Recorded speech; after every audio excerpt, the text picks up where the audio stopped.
Hey everybody, welcome to Scottwood Research, and we're in the dungeon again. Today we are going to just push forward with Flameworking 101. We are going to continue and make that single little bead again, but this time we will add 4 dots on it. I just wanted to talk to you about the flame real quick.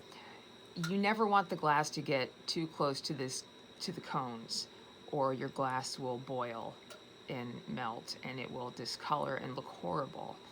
Where you want, when you're heating your glass, is right here, maybe an inch out from the tip of the torch head. Okay, there's this area right here in the flame that's like the sweet spot for melting that I use all the time.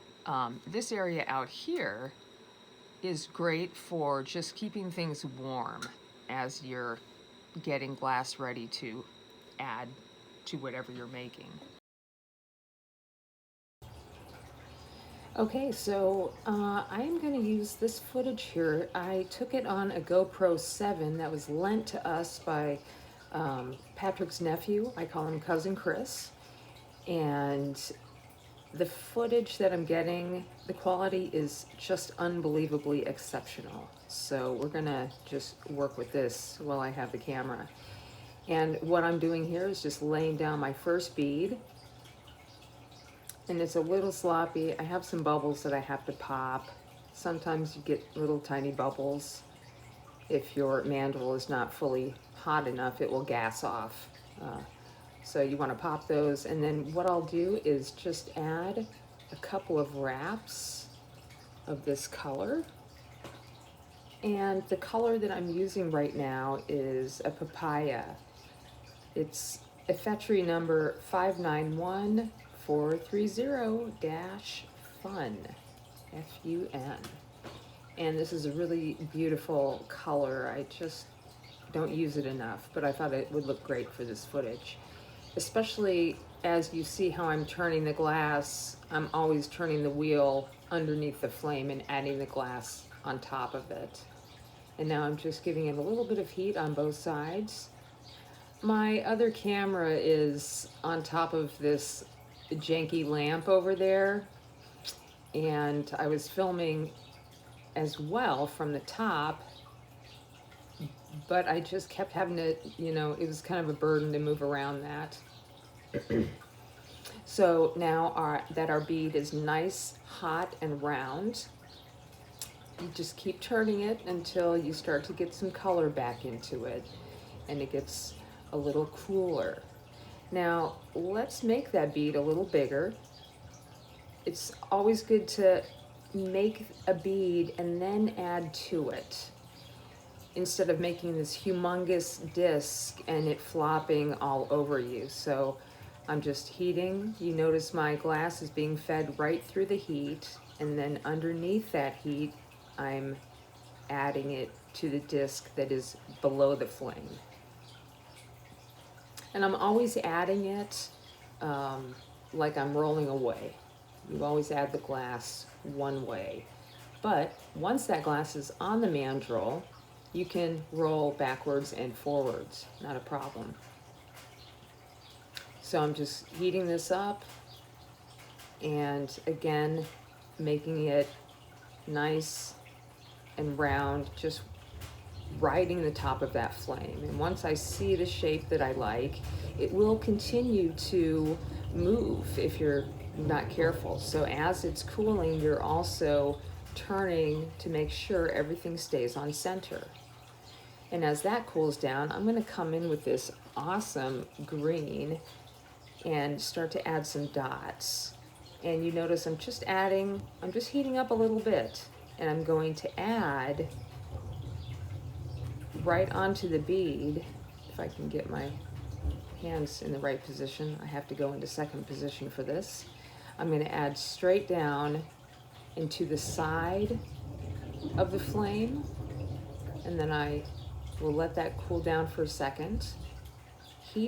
Try to heat the same amount up every time, but I will add it at 12 o'clock straight up every time.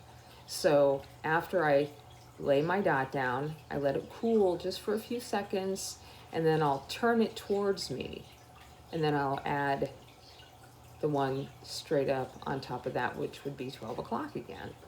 And there you have your 4 dots. If you feel like one is just a little bigger, or I'm sorry, a little smaller than another one, then just add just a little teeny bit more glass and you should be okay. Now at this point, what I'm trying to do is just heat up the dots. I don't want to really overheat the bead too much, at least not yet, not until those dots are melted in, and the heat needs to be as equal as possible around the whole bead, or your dots will not come out perfectly evenly spaced out. And because we added 4 dots, it will start to heat out as almost a square, and then you're gonna take that into a round, and here we are, we're finished. Let it cool down, put it in the oven, and do another one. And that's what we're gonna do. We're gonna make one more real quick. That looks great.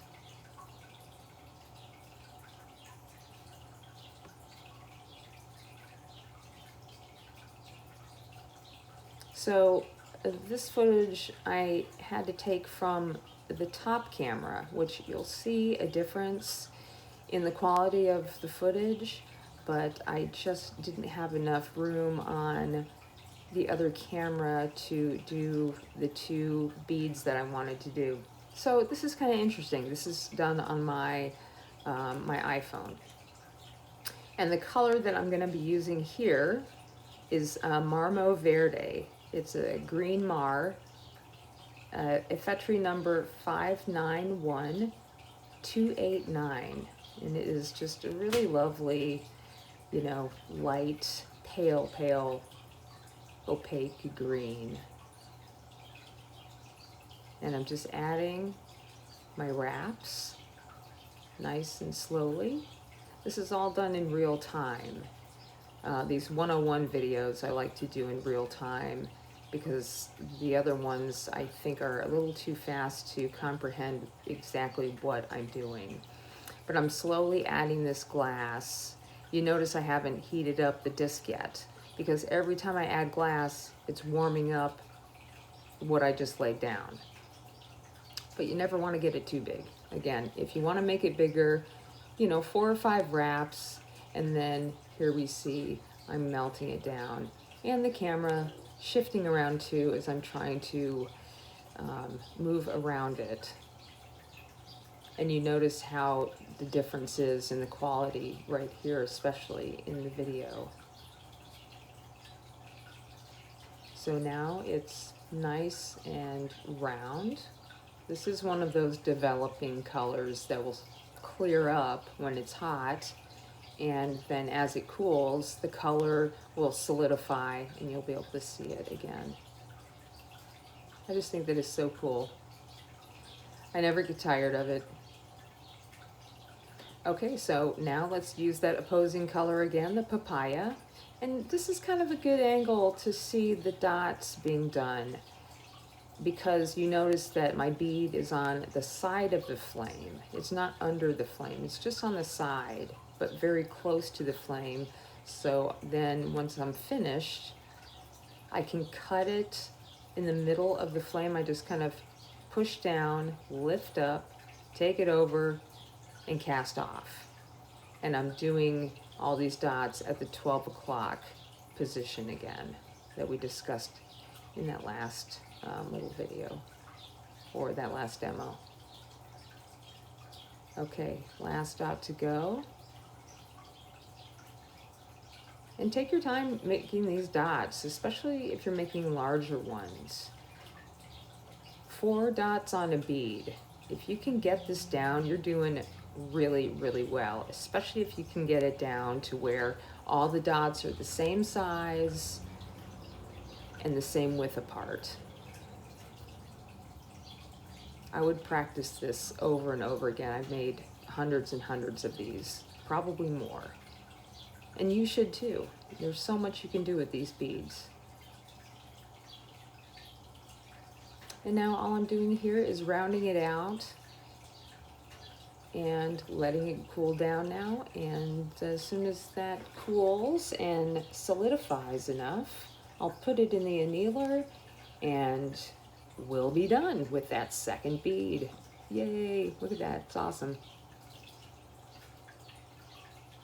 Cool. All right, it's time to look at our stuff. These look great, lots of fun. I like to do opposites. It's always fun to do a couple of these. And the better your foundation for bead making, the easier everything is going to be for you in the long run. I'm going to take these upstairs and clean them real quick. Okay, here I am with my Dremel bit and my, what is that, the diamond drill bit, diamond tapered bit that I use. And I always make sure the bead is in the water, but the tool is not in the water. So just the bit, but you need the water to help get that bead release off.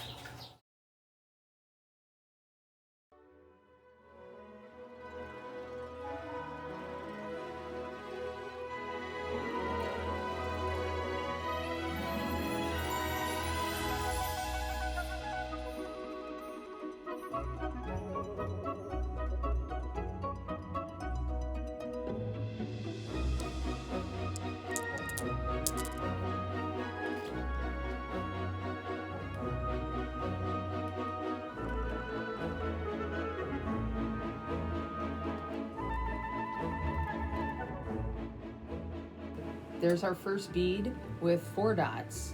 Try that like 20, 30 times, maybe more. This channel's only been out not even for 2 months, so I'm learning, but I'm trying to learn really fast because I want to bring you the best quality videos that I can.